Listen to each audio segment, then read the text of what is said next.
आपेगाव येथून संत ज्ञानेश्वर माऊलींसह त्यांच्या मातापित्यांची पालखी पंढरपूरच्या दिशेने निघालेली आहे। चुंबळी घाट पार केल्यानंतर बाल वारकऱ्यांनी मनोरा रसत वारीमध्ये आनंद घेतला। यावेळेस वारकऱ्यांचा आनंद द्विगुणित झाल्याचं पाहायला मिळाले। याचा आढावा घेतला आमचे प्रतिनिधी सुरेश वायभट यांनी। पाहूया। आषाढी वारीमध्ये सहभागी होण्यासाठी राज्यभरातून ज्या दिंड्या आहेत त्या पंढरपूरच्या दिशेने जाताना आपल्याला पाहायला मिळते।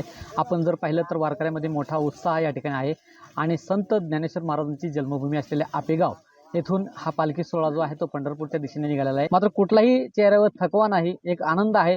आपण या ठिकाणी पाहू शकतो की हे जे बाल वारकरी आहे यांनी हा अनोखा मनोरा जो आहे तो तयार केलेला आहे आणि अनेक दिवसाचा पायी प्रवास करत कुठलाही या ठिकाणी आपण जर पाहिलं तर सर्वत्र आनंद घेताना आपल्याला पाहायला मिळतंय। कुठलाही टेन्शन त्यांच्या चेहऱ्यावर दिसत नाही।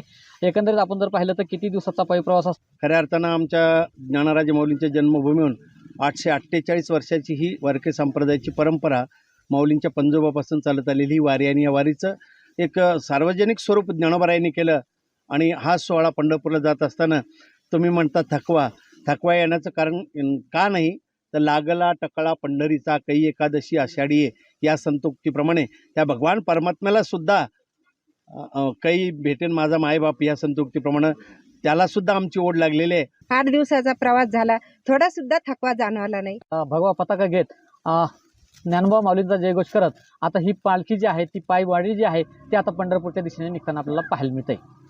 लोकशाही न्यूजसाठी सुरेश वायभट, पाटोदा। लोकशाही मराठी ऐका, पहा, जागरूक रहा।